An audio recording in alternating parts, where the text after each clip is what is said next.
Hello friends, welcome back to our channel. ఈరోజు మన ఛానల్లో రెసిపీ వచ్చేసి పిల్లల నుండి పెద్దవాళ్ళ వరకు ఎంతో ఇష్టంగా తినే పెసళ్ళు అట్లాగే శనగలతో అయితే మనము వడలను ఏ విధంగా ప్రిపేర్ చేసుకుందామైతే ఈ వీడియోలో మనం చూసేద్దాం. ఇంకెందుకండి ఆలస్యం, ముందుగా అయితే వీడియోలోకి వెళ్దాం పదండి. ఒక చిన్న గ్లాస్తోనైతే గ్లాసున్నర పెసళ్ళు, ఒక గ్లాసు శనగలు అయితే తీసుకున్నాను. మన క్వాంటిటీని బట్టి, ఇంట్లో మెంబర్స్ని బట్టి ఎంత చేసుకోవాలని అయితే తీసుకోవాలి. దీని క్వాంటిటీ అంటూ ఏముండదండి. నేనైతే ఇన్ని తీసుకొని నైట్ అయితే వీటిని శుభ్రంగా కడిగేసి వాటర్ పోసి అయితే నైట్ అంతా కూడా నానబెట్టేశాను. చూసారు కదా, ఇవన్నీ కూడా చక్కగా అయితే నానాయి. ఇప్పుడు వీటిని మనం ఏదైనా చిన్న మిక్సీ జార్ తీసుకొని దాంట్లోకి కొద్దిగా అయితే ఈ విధంగా ఇప్పుడు నేను చూపిస్తున్న విధంగా అయితే ఇట్లా వేసేసుకొని మిక్సీకి అయితే పట్టుకుందాము. వీటిని మిక్సీ పట్టుకునేటప్పుడు అయితే మనము మెత్తని పేస్ట్లా అయితే మిక్సీ పట్టొద్దండి. కొద్దిగా బరకగా అయితే మిక్సీ పట్టుకోవాలి. ఇప్పుడు చూసారు కదా, దీంట్లోనికి మనం వాటర్ అనేది కొద్దిగా అయితే వేసుకోవాలి. వాటర్ ఎక్కువ వేసామనుకోండి, చాలా మెత్తని పేస్ట్లా అయిందనుకోండి, మనకి ఈ వడలు అనేవి సరిగ్గా రావు. చూసారు కదా, మనకి కొద్దిగా అయితే పప్పులాగా అయితే అట్లాగే ఉండాలి. ఈ విధంగా మనం మిక్సీకి వేసుకొని అయితే దాన్నంతటిని కూడా ఒక గిన్నెలకైతే తీసేసుకుందాము. మిగిలిన వాటిని అన్నిటినీ కూడా అట్లాగే అయితే మిక్సీ జార్లో వేసుకొని మిక్సీకి అయితే పట్టేసుకుందాము.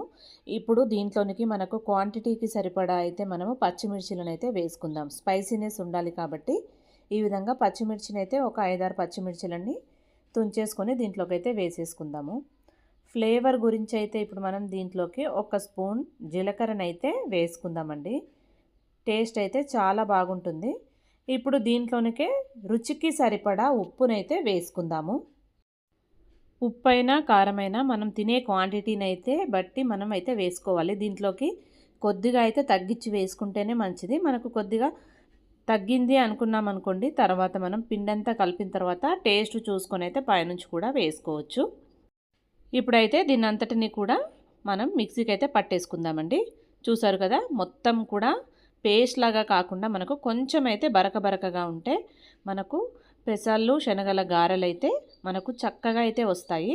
ఇప్పుడు దీంట్లోనికి ఒక 3 ఉల్లిపాయలను అయితే ఈ విధంగా సన్నగా అయితే కట్ చేసుకొని అయితే దీంట్లోకి అయితే వేసేసుకుందాము. ఇక ఈ విధంగా అయితే సన్నని ఉల్లిపాయ ముక్కలను అయితే ఈ విధంగా మనం గారెలలో వేసుకున్నాం అనుకోండి, చాలా అంటే చాలా టేస్ట్ అయితే చాలా బాగుంటుంది. ఇప్పుడైతే దీంట్లోనికి మనం 1 స్పూను బియ్యం పిండిని అయితే వేసుకుందాము. మనకు క్రిస్పీనెస్ గురించి అయితే 1 స్పూన్ అయితే సరిపోతుంది. ఇప్పుడు వీటన్నింటినీ కూడా మనము చక్కగా అయితే ఈ విధంగా ఉల్లిపాయల్ని అట్లాగే దీన్ని కూడా మొత్తం అంతా కూడా చక్కగా అయితే కలిపేసుకోవాలి. ముందుగా అయితే స్టవ్ వెలిగించుకొని బాండి పెట్టేసుకుందాము. దీంట్లోనికైతే డీప్ ఫ్రైకి సరిపడా ఆయిల్ అయితే వేసుకుందామండి. ఆయిల్ అయితే మనకి కొద్దిగా అయితే హీట్ ఎక్కాలి.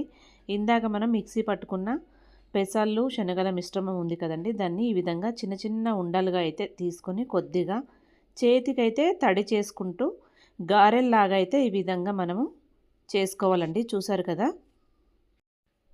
ఇవి చేతికైతే అస్సలు మనం చేస్తుంటే కూడా అసలు అతుక్కోవు.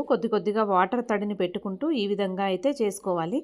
మనము మినప వడలు చేస్తుంటే అది పిండి అతుక్కుంటుంది కదా, అసలు చేయరాని వాళ్ళు కూడా ఇవైతే ఈజీగా చేయొచ్చు. ఈవినింగ్ స్నాక్స్ టైంలో అయినా, బ్రేక్ఫాస్ట్ టైంలో అయినా, ఏ టైంలో చేసుకున్నా కానీ ఇవి చాలా అంటే చాలా బాగుంటాయి.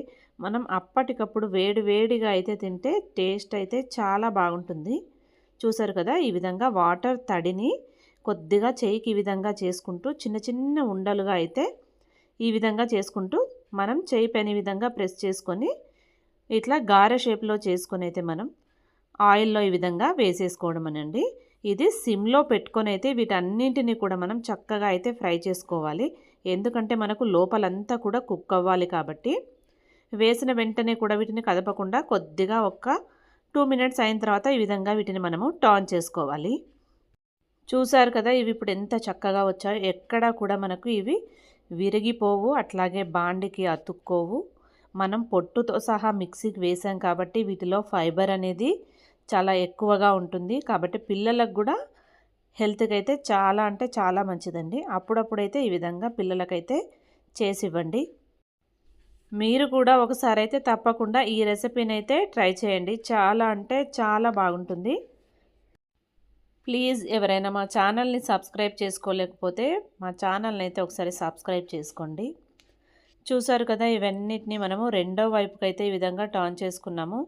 ఇవన్నీ కూడా మనం చేసేటప్పుడు స్టవ్ అయితే కొంచెం సిమ్లోనే ఉంచుకొని అయితే వీటిని వేయించుకోవాలి. లోపలంతా మనకు పచ్చిగా ఉండకుండా చక్కగా ఇవంతా కూడా కుక్ అవ్వాలి కాబట్టి సిమ్లో ఉంచుకొని అయితే వీటిని ఈ విధంగా ఫ్రై చేసుకోవాలండి. ఇవన్నీ కూడా మనకి మంచిగా గోల్డెన్ కలర్లో అయితే వచ్చాయి చూసారా. ఇట్లా మనము కొద్ది కొద్దిగా వీటిని ఈ విధంగా ఆయిల్లో టర్న్ చేసుకుంటూ అయితే మనము ఇట్లా ఫ్రై చేసుకోవాలి. ఇప్పుడైతే ఇవన్నీ కూడా మనకి చక్కగా అయితే ఫ్రై అయిపోయాయండి. చూసారు కదా, వీటిని మనము మరీ పేస్ట్ లాగా కాకుండా బరక బరకగా మిక్సీకి పట్టుకుంటాం కదండి. తింటుంటే కూడా మనకి పప్పుల్లాగా మనకి పంట కింద పడుతూ చాలా మంచిగా అయితే ఉంటాయి. టేస్ట్ కూడా చాలా అంటే చాలా బాగుంటుంది.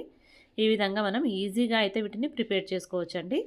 ఇక మిగతా వాటిని కూడా అదే విధంగా మనము చేసేసుకుందాము. చూసారు కదా, మనం కొద్ది కొద్దిగా పిండిని అయితే తీసుకుంటూ చేతికైతే కొద్దిగా తడి వాటర్ని అయితే ఇట్లా పెట్టుకుంటూ ఇప్పుడు నేను చూపిస్తున్న విధంగా అయితే ఈ విధంగా అయితే చేసుకోవాలండి. చూసారు కదా, ఈజీగా అయితే ప్రతి ఒక్కరు కూడా ఈజీగా అయితే చేసుకోవచ్చు.